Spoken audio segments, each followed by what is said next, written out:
and I've rolled it out into a rectangle, a block. I'm going to take the butter block that I made earlier.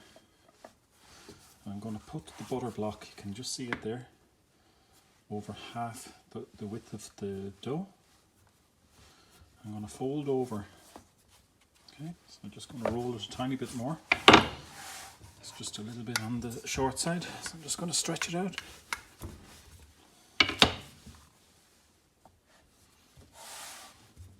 And you can see that the dough just marries nicely over the butter. Just going to press it out with my hand, and then I'm going to use a knife and I'm going to just cut the side of the dough here on the puff pastry. So you can see it's nice and even. Just going to place it over the butter again carefully. Just make sure it fits nicely. So you can see it's like a sandwich method. It looks like a sandwich. We've got dough, butter, dough. We've got 3 layers. So I'm going to dust the table with a little bit of flour. I'm just making sure that the puff pastry glides all over the table. With my rolling pin then, I'm just going to press with the rolling pin just to marry the butter and the dough together. I'm going to flip it over and do the same.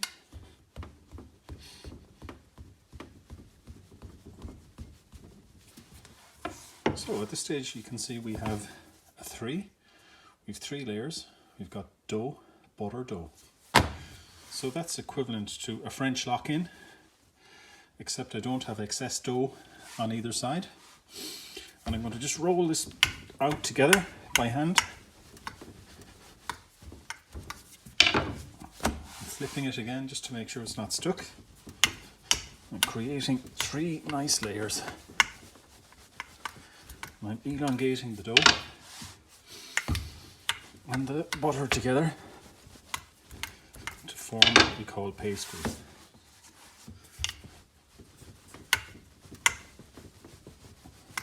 So I'm going to roll it to roughly 4 times its original length, and then we're going to give it its first half turn.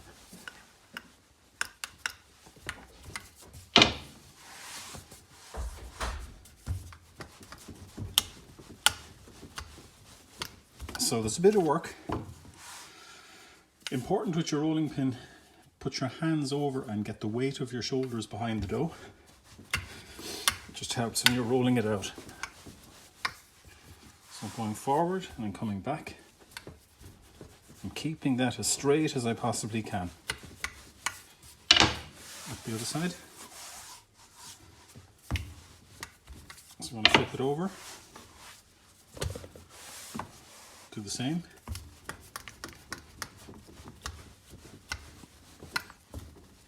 And by the time I finish, we should roughly be down to about 6 or 8 millimeters.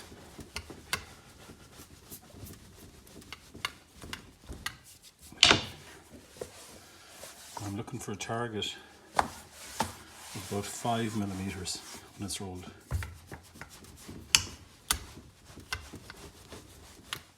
So it takes a bit of energy, there's a bit of work with it.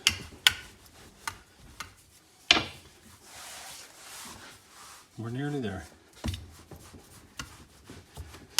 The very important thing is that you make sure, as you can see, the dough is not sticking at all, okay? The dough part is not sticking to the table. And that's very, very important. So you can see there's little bits of butter coming out at the side. That's okay. We're maintaining a nice rectangular shape. And we're almost ready to give it its first half turn.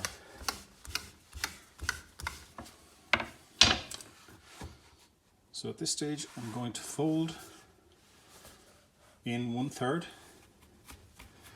and just square it off. And then I'm going to fold this over here. So I'm just going to even it up a little bit.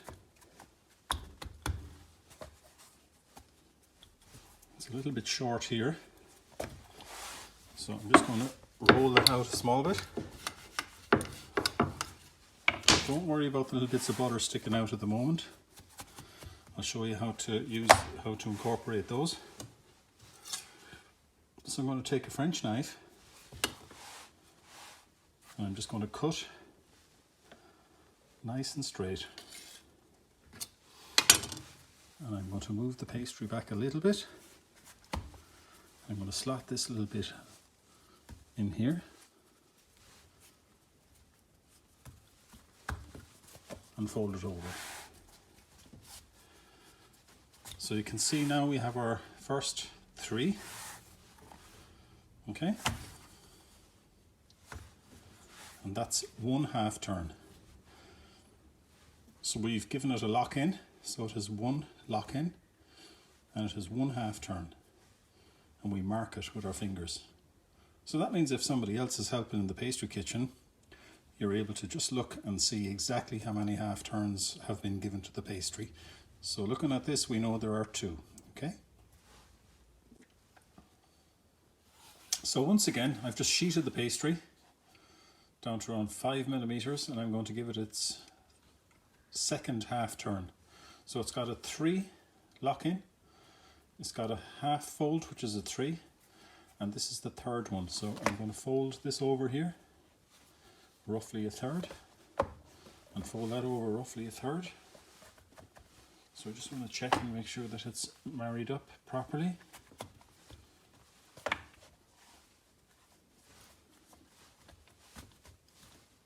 Perfect. So you can see we've got 3 layers, 1, 2, 3. The other thing that's important is here you can see dough is touching dough, dough is touching dough. So we've got 2 dough touching points in a 3. So this pastry now has got a lock in 3, it's got 1/2 turn, and it's got a second half turn. So we're going to rest it in the fridge now because we have to do 2 more half turns. So you know this pastry has 3 turns already. So I'm going to put it back in the fridge for an hour, and I'll come back and I'm going to give it 2 more half turns.